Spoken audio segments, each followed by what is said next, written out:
we have for so long been educated and conditioned to be, seekers and finders. And somehow, I've been on this path for a long time, and I've been looking for this, I've been looking for this. And then finally, I found, thank you, see? But then there's, from this place of looking, all of that, the sense of the eureka is also seen. And yes, thank you, it's so good, I've finally got it, is also seen. From the place that cannot divide. It's neither a giver nor a receiver. And so for a while we must just keep confirming this. It just gets confirmed, because it is natural that what you may call the ego or the identity wants to celebrate, it feels relief and so on. You see? But gradually, now it will thin away. It doesn't just pop like a balloon being pinned or something. It may still continue somehow, you see? It's like the ego is fired, but it keeps showing up for work, you see? And next morning he's back at the desk. So, but I fired you, no? No, you were thinking about it, but I'm on time, everything. So we have to get used to him a bit, keep coming and going. And in some way, this subtle tension, we should not mind this, in fact, because to mind it too much brings you back into passion. It brings back something that can be disappointed, which is not the consciousness, the pure consciousness, you see. Again, there's still some residual energy in the form, hiding a little bit. But the big job is done. The big cut is done. The thief has been caught, you see. But still, he's going to keep trying and defending and a little bit like this. And it takes a little time to just gradually just... Because once you have found where he's drawing his power from, just the very exposing of that, you see, is already cutting the juice to that. It will live, just like if you have a fan, foop, foop, foop, foop, foop, foop, you turn it off, it will still keep spinning for a while. But the juice is cut. You see? If you're cooking some dal or something, or boiling some milk, no? And you have to be watching. But if you turn it off, you still bloop, bloop, bloop, bloop, bloop, bloop, bloop. But you can go out and have a coffee, it's okay. It's not going to boil over now because the juice is cut. And in the same way, this thing is going to keep playing to see, listen, showing, see if you want a bit of business. A bit of business today. And somehow your remembrance is bright, You say, you again? Oh, yeah. Or you simply turn away. And gradually, it cannot live without interest from you, identity, which came because you were distracted from your state. You see? And I see a place for it. Because sometimes we feel, aha, been there, done it now. Now we can cruise.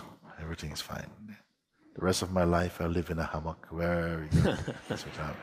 But there's always some tension that will stay there, that will keep exercising your spiritual muscle for discerning, to keep checking a little bit. It can there. Also with my master, somebody once asked him, Papaji, you often talk about vigilance, but for you, in your case, do you have to be vigilant? You see? And he said, to my very last breath, oh my God, I mean, all this work to do. It's not work, it's not work. It's a quiet,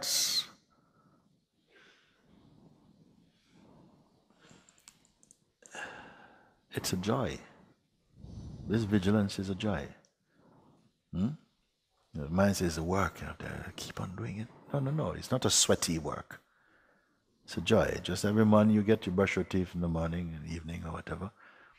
You say, oh, twice a day I have to do this. And a year is 365 days. No, you see, the mind will do this. Say, I have to do this so much, and how much toothpaste in 1 week, and you see, that's mind. So simply, as is needed, the inquiry, actually, it will come automatically. And how the inquiry happens is like a bodyguard to the beingness. It spontaneously comes, you see. And it is so wise, in a way, the spirit, no? And that even if it can listen to lots of things, can be in the energy of lots of things speaking and moving, and it's not disturbed by it. Some voices saying, I did, and I want, I, and it can laugh along with it. But at some point, it will stop and say, oh, wait a second. What do you mean by I now? You see? It's not like a policeman looking for something. When you say, what I? No, it's not busy like that. It's completely relaxed in life. So it's not a person, you see. It is just a vibration. It's coming spontaneously like that. And in the same way, it knows the kind of thoughts to zoom in on. It catches them now. In the beginning, when we first start to inquire, you're discovering the power of inquiry. For a while, we experience a kind of paranoid inquiry. Like every single thing. Who did this?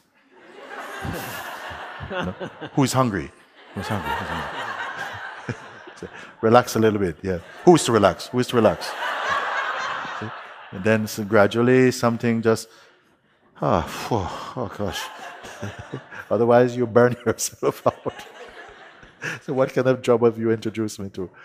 And gradually, rather than catching fish one by one, you throw a net over the whole thing. And you can say, you see, for whom is all of this? No. See? And quickly, it is all seen, see. So don't mind that somehow the mind comes up and says, yeah, like this. It's not a big deal. Let him have his moment. This psychological mind identity is on a countdown now. But you don't have to count. You stay in this. Just you remaining as you are, without any calculation, no assessment, will burn that. And it's a beautiful burning because mind is also an aspect of the self. You see? As soon as the consciousness somehow descended into a state of personhood, it's like mind descended with it also, to accompany what you may call this kind of soul entity, to play the part of friend and foe. We need it also to grow and to exercise your powers of discernment. And then when the job is done, everything folds up into that consciousness. So in one way it seems like it's trying to trip you up. Why? Because you're trippable. When you're no more trippable, his job is over, you see. How can you get there? Huh? How can you get there? How can you get there? Being no more trippable. It just happens spontaneously. You just abide as the self. Your attention just stays only as the self. As much as you, as I say, marinate in that contemplation, this just confirming over and over again, as you see. Whenever the mind goes out to something, like for a while, the power is there to do that. And you simply you're in a state of self-remembrance, the attention just comes to be here. Then after a while, it doesn't matter if the attention seems to go somewhere, the power of the self is such that it stays here. And when it stays with itself, attention cannot live, it cannot go. Easy. Because it's not sentient, It cannot think for itself. A thought cannot think itself.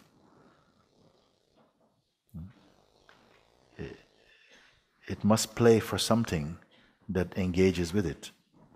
And that is the idea we have of who we are. And the whole thing creates this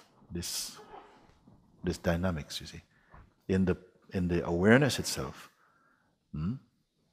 somehow everything becomes nullified, purified in a sense. And yet this dynamic thing can still play. But now it's like a snake without its fangs, somehow. It's very different. You're not afraid. It's like you know it, you know him. But more than that, you're just yourself. He has no power in this way. The psychological kind of serpent mind can only, as I say, intimidate the idea we have of who we are. It cannot intimidate your pure self. When you're naturally self-absorbed, these powers cannot come near you at all. They have no meaning at all, nothing. You see? And when you are not busy fighting ghosts, you see, then your love can just flow. You see, your joy knows no bound. You see. Will you say that is have complete acceptance of what it is? Is that to have complete acceptance of what it is, whatever it is? Complete, full-hearted acceptance, not because you have to accept, but because this is where it is. It doesn't touch you. Whatever is needed, it grows out of itself. Thank you. Whatever is needed is not coming from elsewhere. It sprouts out of its own self, if we want to use the term needed, which we can do for a while. You can say whatever is needed in the moment gets supplied. The self is its best self-supplier, basically. It supplies everything. So you don't have to go out, you don't have to leave your station to go somewhere something is missing, nothing like that. It seems what I'm speaking can sound oversimplistic, even naive to the educated mind, because we're so used to techniques and asanas and trying and accomplishment. And the self is not at all caught up in that traffic. It simply is. We are. It doesn't mean, though, that the self is somehow promoting a kind of laziness. And this is not in it. Nor that it's busy with activity or it is responsible. All these things, they only exist in the domain of the mind consciousness, not in the pure self. But if you keep wondering, without the sense of responsibility, of moral judgment and so on, what is life for us? Well, if you're going to sit around wondering these things, you're not going to go very far. Some impulse is driving, guiding, pulling, pushing at some point. You to just find and be that rather than learn about it. There's a time when you don't want to learn more, you don't want more experience, you just want to be. You see, grace has prepared everything for you. Then the urge is just for this. Nothing else will distract you. You see. Mm-hmm. Thank you so much. Thank you.